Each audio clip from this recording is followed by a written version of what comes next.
প্রথম নম্বর বিষয় হচ্ছে আপনাকে আকীদা ঠিক রাখতে হবে, শিরক থেকে দূরে থাকতে হবে, আপনাকে তাওহীদকে মেনে নিতে হবে।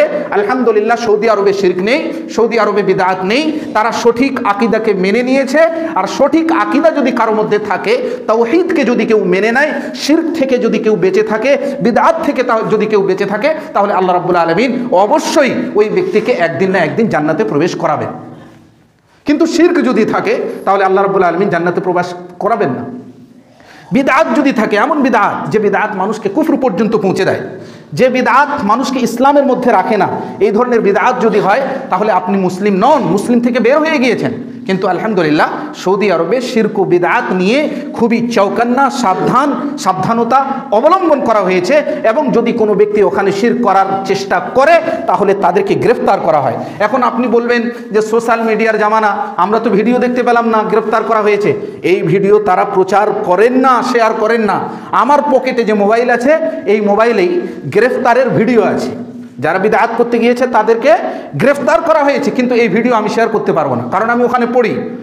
আর এটা হচ্ছে সারা পৃথিবীর হিকমা, মাসলেহাত, যেটা প্রচার করলে সারা পৃথিবীতে ফিতনা হবে, ওই জিনিসটাকে প্রচার করতে ওনারা নিষেধ করেছেন, যার কারণে আমরা এটাকে প্রচার করতে পারি না। কিন্তু তাদেরকে গ্রেফতার করা হয়েছে। যদি আরেকটা কথা এখানে বলি, কোনো একটা ক্রিকেট খেলোয়াড় চলে গেল, আমাদের এদিকে আসলো, কত লোক হয়ে যায়, ওখানে বড় বড় লাট সাহেব, কোটি কোটি টাকাওয়ালা উপস্থিত হয়ে যাচ্ছেন, কোনো রকমের আলাদা করে তাদেরকে সিকিউরিটি দেওয়া হয় না। কেন? কারণ আল্লাহ রাব্বুল আলামিন বলেছেন, ইন্না আকরামাকুম ইনদাল্লাহি আতকাকুম। আল্লাহ রাব্বুল আলামিনের নিকটে সেই বেশি ভালো যার তাকওয়া ভালো, যে আল্লাহকে ভয় করতে পেরেছে, যে 5 ওয়াক্ত নামাজ আদায় করেছে, যে রোজা রেখেছে। ক্রিকেটের খেলোয়াড় হয়ে গেল বলে তার পিছনে ছুটবো, তাকে সিকিউরিটি গার্ড দাও, সেটা নয়। হ্যাঁ, তবে সরকারি লোক যদি যায় তো সরকারের দেশের একটা সম্পর্ক আছে, যার কারণে তাদেরকে সিকিউরিটি দিতে হয়। কিন্তু বড় বড় লোকগুলো ওখানে পৌঁছলে আলাদা করে সিকিউরিটি গার্ড দেওয়া হয় না, কারণ তাদের নিকটে ইসলাম হচ্ছে 1 নম্বর, তাদের নিকটে কোরআন হচ্ছে গুরুত্বপূর্ণ বিষয়, হাদিস হচ্ছে গুরুত্বপূর্ণ বিষয়, যার কারণে তিনাদেরকে সিকিউরিটি গার্ড দেওয়া হয় না। এরপরে আমি মদিনা ইউনিভার্সিটিতে পড়াশোনা করি। আমি এখানে সৌদি আরবের এবং মদিনার ফজিলত সম্পর্কে বর্ণনা করতে চাই। আপনারা মনে করবেন না যে খুতবার মাধ্যমে এগুলো কি বলছে, এগুলো ইসলামের পার্ট, ইসলামের অঙ্গ। কারণ এক মুসলিম অপর মুসলিমকে গালি দিচ্ছে, কটাক্ষ করছে, কটূক্তি করছে, আপনাকে দূরে থাকতে হবে। যারা কটূক্তি করছে তাদেরকে বলতে হবে যে ভাই কটূক্তি করিও না। একটা মানুষ, বিশ্বনবী মুহাম্মদ সাল্লাল্লাহু আলাইহি ওয়াসাল্লামের জামানাতেও ভুল হয়েছিল, সাহাবীদের মধ্যেও কেউ কেউ গুনাহ করে ফেলেছিলেন, আবার তওবা করেছিলেন। তার মানে কি এটা যে নবী সাল্লাল্লাহু আলাইহি ওয়াসাল্লামের জামানা খারাপ? এটা বলা যাবে? সৌদি আরবের পরিপূর্ণ ব্যবস্থাপনা খারাপ? এভাবে বিভিন্নভাবে প্রচার চালিয়ে যাও সোশ্যাল মিডিয়ার মাধ্যমে।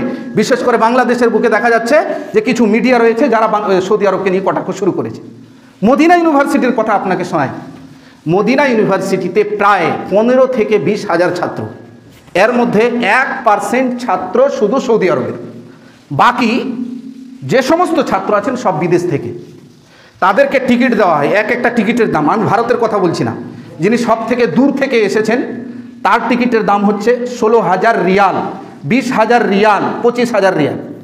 25,000 রিয়াল ভারতের কত হয়? 25,000কে 22,000 দিয়ে গুণ দেন, কত হবে? আমার মনে হয় 15 থেকে 20 লক্ষ টাকা একটা ছেলেকে শুধু টিকিটের টাকা দেওয়া হয়। এটা সারা পৃথিবীর কোন দেশ করেছে বলেন? ওখানে কি লাভ আছে? একটা ছেলের পিছনে এত কোটি কোটি টাকা, লাখ লাখ টাকা খরচ করে দেবে?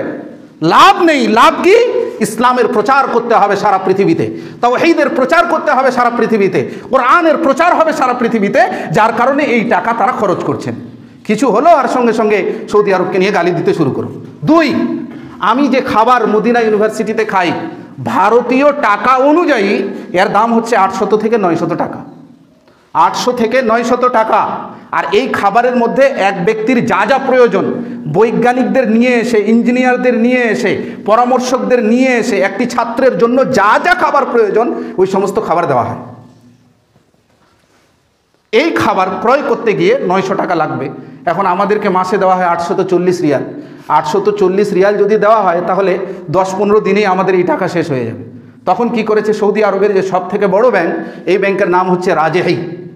রাজেহি আমাদের ভারতবর্ষে স্টেট ব্যাংক, তারপরে অক্সিস ব্যাংক, পাঞ্জাব ব্যাংক, এগুলো হচ্ছে বড় বড় ব্যাংক। কিন্তু সৌদি আরবের সব থেকে বড় ব্যাংক যেটা, সেটা হচ্ছে রাজেহি। আর রাজেহি একজন সৌদিয়ান, ওনার কাছে এত এত এত টাকা আছে যে মদিনা ইউনিভার্সিটির সমস্ত ছাত্রদের খাবার উনি দেন। আমাদেরকে শুধু 5 রিয়াল করে দিতে হয়। 5 রিয়াল কেন দেওয়া হয়? ওখানেও ইসলামকে নিয়ে আসা হয়েছে, ওখানেও কোরআনকে নিয়ে আসা হয়েছে, ওখানেও হাদিসকে নিয়ে আসা হয়েছে। কি আল্লাহ রাব্বুল আলামিন কোরআনুল কারীমের মধ্যে বলছেন, ইন্নাল মুবাযযিরিনা কানু ইখওয়ানাশ শায়াতিন, যারা অপচয় করে তারা শয়তানের ভাই। তো এখন তারা ফ্রিতে খাবার দিচ্ছে, আমি যেখানে সেখানে চলে যাব, তোমার এই খাবারটা কে খাবে?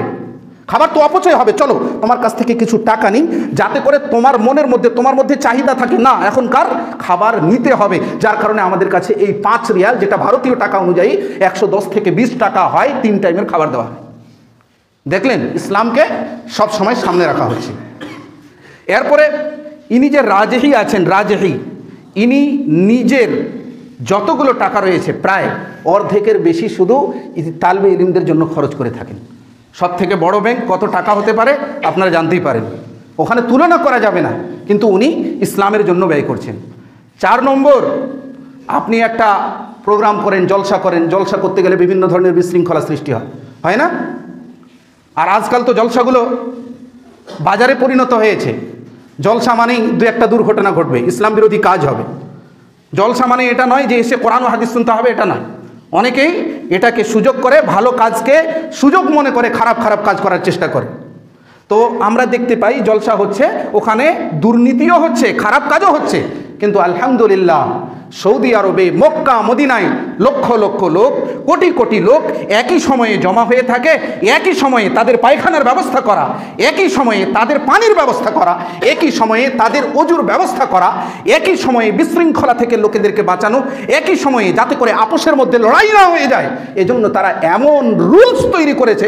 আলহামদুলিল্লাহ, কোনো দিন আপনি শুনতে পাবেন না ঝগড়া হয়েছে, লড়াই হয়েছে, ছিনতাই হয়েছে, কোনো কিছুই শুনতে পাবেন না। আপনি আপনার বাড়িতে দেখেন, যে ট্যাঙ্কিটা লাগিয়েছেন, মাঝে মধ্যে দেখবেন 5 মিনিট পানি নাই, তারপরে আপনি সুইচ জ্বালিয়ে দিলেন, সুইচ চালানোর উপরে পানি ভরে গেল।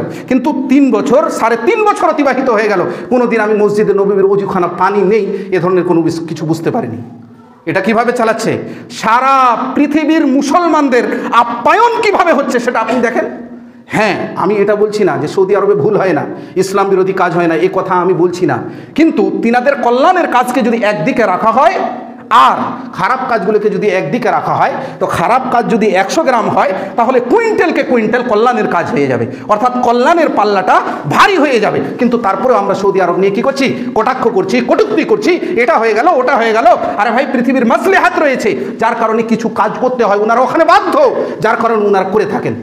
কিন্তু তারপরেও আমরা গালি দিয়ে চলছি। এরপরে আরেকটা উদাহরণ নেন। আজকে শুক্রবার, গতকালকে বৃহস্পতিবার ছিল। আপনাদের মধ্য থেকে কোনো ব্যক্তি কি সিয়াম পালন করেছেন গতকালকে? আমি কি পালন করেছি? আমি করিনি গতকালকে। আপনাদের মধ্য থেকে আছেন, যদি কেউ সিয়াম পালন করে থাকেন তো বলেন। আর বিশ্বনবীর রুলস কি ছিল? সাহাবায়ে কেরামদের রুলস কি ছিল? যে সোমবারে সিয়াম পালন করতে হয়, নফল রোজা। এটা জরুরি নয়, যদি কেউ না রাখে তাহলে আপনার গুনাহ হবে না, পাপ হবে না, কিন্তু রাখতে পারলে আপনার আমল নামায় নেকি লেখা হবে। এটা উজিল গ্রামে বোঝা যায়নি, খাসপাড়া গ্রামে বোঝা যায়নি। আশেপাশের গ্রামগুলোতে খুঁজেন, হয়তো 1-2 একজন 2জন পাওয়া যেতে পারে। তার মানে কি, যে এখানে ওই যে নফল রোজা, এই রোজার অভ্যাস লোকেদের মাঝে নেই। কিন্তু মসজিদে নববীতে সোমবার এবং বৃহস্পতিবার আসরের সালাত আদায় করেন। আসরের সালাত আদায় করার পরে বের হন, ওই দিক থেকে একটা ট্রাক আসছে। কিসের ট্রাক? ইফতারি করাবে। ওই দিক থেকে একটা লোক নিয়ে আসছে, ইফতারি কি করাবে? ইফতারি করাবে। কেন? কারণ সোমবারে বিশ্বনবী সিয়াম পালন করেছিলেন, তাই ওই নফল সুন্নতকে জীবিত রাখতে হবে, লোকেদেরকে ইফতারি করাতে হবে। তাই আসরের পরপরই দাস্তারখানগুলোকে, বিছানাগুলোকে বিছিয়ে দেওয়া হয়, যে এটা হচ্ছে আমার বিছানা, এখানে আমি ইফতার করাবো, অন্য কেউ যেন এখানে না আসে। আসর পরেই বিছিয়ে দেওয়া হয়। এটা কোথায় হচ্ছে? এটা সৌদি আরবে হচ্ছে। কোথায় হচ্ছে? মদিনায় হচ্ছে। কিন্তু তারপরেও ইসলাম সৌদি আরব নিয়ে কটাক্ষ কটূক্তি চলছে। আমি আবারও বলছি, সৌদি আরবে ভুল কাজ হয় না, পরিপূর্ণ হয় না এমনটা নয়, হয়। বিশ্বনবীর জামানাতেও হয়েছিল, সাহাবীদের দ্বারাও ভুল ত্রুটি হয়েছিল, কিন্তু আল্লাহ রাব্বুল আলামিন সরাসরি বলে দিয়েছেন, রাদিয়াল্লাহু আনহুম ওয়া রাদু আন। আল্লাহ রাব্বুল আলামিন তাদের কাছ থেকে রাজি হয়ে গেছেন এবং তারাও আল্লাহর কাছ থেকে রাজি হয়ে গেছেন, অর্থাৎ সাহাবীদের ক্ষমা করে দেওয়া হয়েছে। তো তখনও ভুল ছিল, এখনও হালকা ভুল আছে, এটার কারণে আপনি সৌদি আরব পরিপূর্ণ গালি দেবেন? এটা হতেই পারে না। এরপরে আসেন, এরপরে আরেকটা গুরুত্বপূর্ণ পয়েন্ট দিই আপনাকে, আপনি শুনলে অবাক হবেন। বর্তমান পরিস্থিতিতে কিছুদিন আগে সিরিয়া স্বাধীন হয়েছে। এখন আপনি বলবেন স্বাধীন কিভাবে হয়েছে? তো এর আগে যে প্রধানমন্ত্রী ছিল বাশারুল আসাদ, ই হচ্ছে শিয়া, শিয়ারা আলীকে নবী মানে, নবী সাল্লাল্লাহু আলাইহি সাল্লামকে নবী মানে না। এদের আকীদা হচ্ছে কুফরি আকীদা, এরা কাফের, এর মধ্যে কোনো রকমের সন্দেহ নেই। এরা সিদিয়ানা জেলের বুকে, জেলের মধ্যে কতগুলো কাজ করেছে, ইসলাম বিরোধী কাজ করেছে। একটা উদাহরণ আপনাকে দিই, সিগারেট জ্বালিয়ে মা বোনদের গুপ্ত স্থানে ঢুকিয়ে দেওয়া হতো। নাউজুবিল্লাহ, আস্তাগফিরুল্লাহ। এই ধরনের জুলুম এই বাশারুল আসাদ শিয়াপন্থী এরা করেছে। কেন করেছে? কারণ আহলুস সুন্নাহ ওয়াল জামাআতের লোকেরা ওখানে ছিলেন, তাদেরকে সরিয়ে দিয়ে সে রাজত্ব কায়েম করে বিভিন্নভাবে জুলুম অত্যাচার করে সে সেখানে থাকছিল। সৌদি আরব কি করলো? আপনি বলবেন সৌদি আরব কি করছে? এটা যে হয়ে গেল, কি করলো? সৌদি আরব এলান করেছে, ঘোষণা করেছে, যতদিন পর্যন্ত সিরিয়া ভালোভাবে নিজ পরিস্থিতিতে আসবে না ততদিন পর্যন্ত পেট্রোল ডিজেল আমরা ফ্রিতেই দেব। এখন আমি বলছি, যদি ভারতকে পেট্রোল ডিজেল ফ্রি দিয়ে দেয়, আমাদের সৌদি আরবে 1 রিয়াল হচ্ছে ভারতের 22 টাকা, তো এটা 22 টাকা হবে না, 30 টাকায় চলে যাবে যদি ডিজেল আর পেট্রোল ভারতকে ফ্রিতে দিতে লাগে। এত বড় একটা কাজ সৌদি আরবের লোকেরা করেছে। আপনি বলবেন ফিলিস্তিনের জন্য কি করেছে? তো ফিলিস্তিনের জন্য করা মানে কি সোশ্যাল মিডিয়ার মধ্যে প্রচার করো সৌদি আরব এটা করলো ওটা করলো? ওনারা এটা করেন না। ওনারা যা কাজ করেছেন সারা পৃথিবীর লোকেরা কাজ করেনি। বর্তমানে মুসলিমদের জন্য কত হাজার হাজার কোটি রিয়াল দান করেছেন, নাম বলবো না দেশের। হতে পারে আপনাদের মধ্য থেকে, আমাদের মধ্য থেকে কোনো লোক খারাপ মনে করবেন, কিন্তু মুসলমান হওয়ার কারণে তারা এই কাজ করেছে। তারপরেও সৌদি আরব নিয়ে কটাক্ষ চলছে। তারপরে এখানেই শেষ নয়, লক্ষ লক্ষ লোক হজের সময়ে যাবে, তাদের পরিপূর্ণ ব্যবস্থাপনা দেখে আপনি অবাক হবেন, অবাক হবেন। তাদের ডাক্তারের ব্যবস্থা থেকে নিয়ে বিভিন্ন ধরনের সরঞ্জাম তাদের জন্য ইন্তেজাম করা, ব্যবস্থা করা, আপনি অবাক হবেন। কেন অবাক হবেন?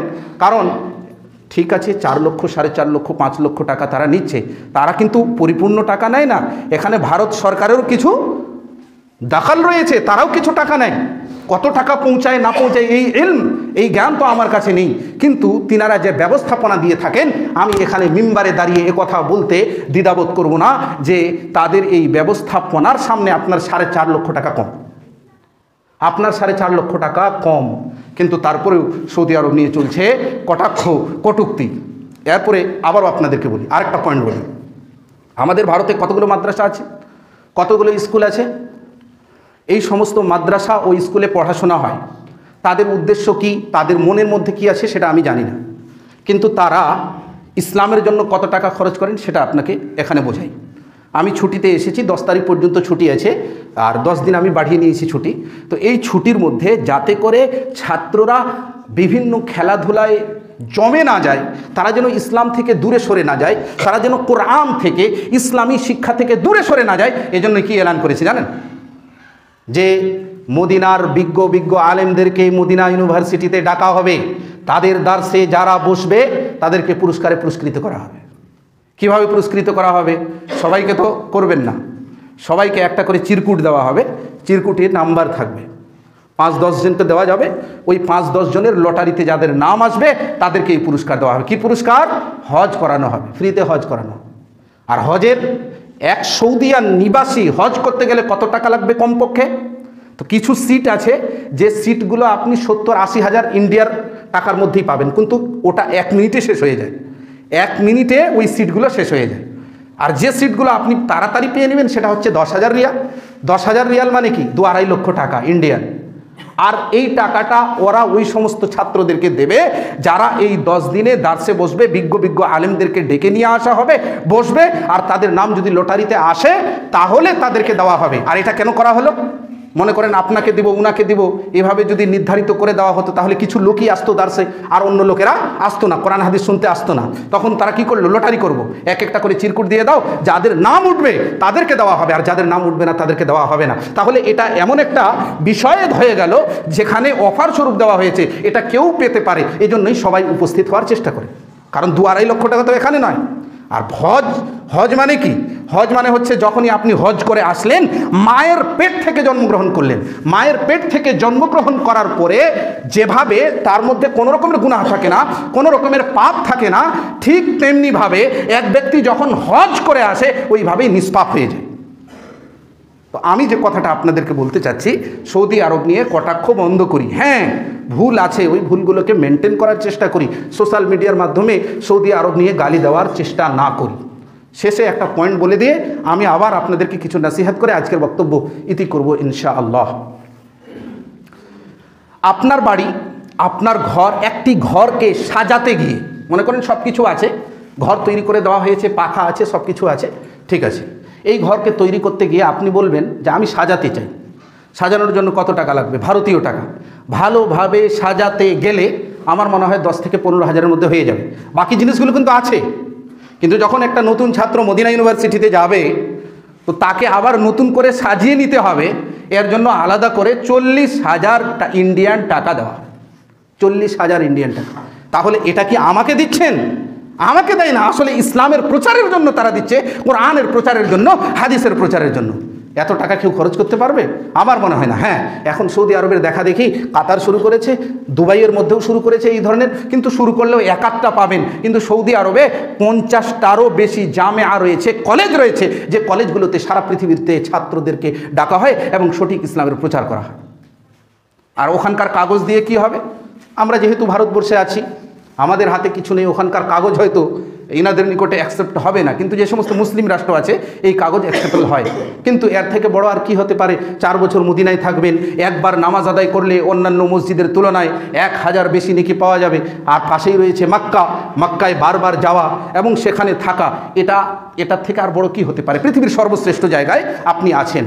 হতে পারে আল্লাহ রাব্বুল আলামিন, আমি যদি এই লাইনে চলে যেতাম তো ওখানে হয়তো পৌঁছতেন না, 4 বছর হয়তো ওখানে থাকতে পারতাম না। তার মানে এটা নয় জেনারেল শিক্ষিত ভাইদেরকে আমি ছোট করছি, এমনটা নয়। হতে পারে আল্লাহ রাব্বুল আলামিনের হিকমত এটাও হতে পারে যে আশফাকুর রহমানকে যদি এই লাইনে রাখতাম তাহলে হয়তো 4 বছর ওখানে থাকতে পারতো না। কিন্তু 4 বছর থাকলাম, যতবারই হোক ওখানে গিয়েছি 1000 অন্যান্য মসজিদের তুলনায় নেকি বেশি পাওয়া গিয়েছে। এটা বিশ্বনবী মুহাম্মদ সাল্লাল্লাহু আলাইহি ওয়াসাল্লামের হাদিস। এরপরে আমি টপিক চেঞ্জ করে নিচ্ছি, এই নিয়ে 1-1.5 ঘন্টা কথা লাগবে, সেগুলো কথা আমি জমিয়ে রেখে আবার আপনাদেরকে রিকোয়েস্ট করি, আগামী বুধবার এখানে জলসা রয়েছে, আপনারা যাবেন ইনশাআল্লাহ। কিছু এমন কথা আপনাদেরকে দেওয়ার চেষ্টা করব যাতে করে আমারও ঈমান বৃদ্ধি পায়, আপনাদেরও ঈমান বৃদ্ধি পায়। সেটা কি? এর আগে এগুলো বলা হয়েছে, শুধু 2টা পয়েন্ট আমি প্রথম পেয়েছি, ওটাই বলে দেওয়ার চেষ্টা করছি। 2-3টা পয়েন্ট কি? আমি জানি না আমার জলসার পরে আপনাদের মধ্য থেকে কে কে নামাজি হয়েছেন আর কে কে নামাজি হননি আমি জানি না, কিন্তু পয়েন্টটা শুনেন। পয়েন্টটা কি? সিয়াম পালন করতে হবে, আপনার শরীর চলে, অসুখ নেই তাহলে আপনি সিয়াম পালন করবেন। অসুখ হয়েছে, এই সিয়ামটা অন্যান্য দিনে পালন করে নেন। এমন অসুখ হয়েছে যে অসুখ কোনো দিন ঠিক হবে না, ডাক্তাররা বলে দিয়েছেন, তাহলে আপনাকে সিয়াম পালন করতে হবে না, রোজা রাখতে হবে না, ফিদিয়া দিয়ে দিতে হবে। ফিদিয়া কী জিনিস এটা একটা আলাদা বিষয়, আমি আপনাকে বলছি যে এখানে আপনাকে ফিদিয়া দিয়ে দিতে হবে। ঠিক তেমনিভাবে সূর্যগ্রহণ হয়েছে, সূর্যগ্রহণ মানে কি? সূর্যগ্রহণ মানে কি? সূর্য লেগে গেছে, অন্ধকার হয়ে আসতেছে, তখন বিপদের সময় আপনাকে কি করতে বলা হয়েছে? নামাজ আদায় করতে বলা হয়েছে। চন্দ্রগ্রহণ হয়েছে, চন্দ্রগ্রহণের সময় অর্থাৎ বিপদের সময়, এই বিপদের সময় কি করতে হবে? নামাজ আদায় করতে হবে। তাহলে চন্দ্রগ্রহণ হয়েছে নামাজ, সূর্যগ্রহণ হয়েছে নামাজ।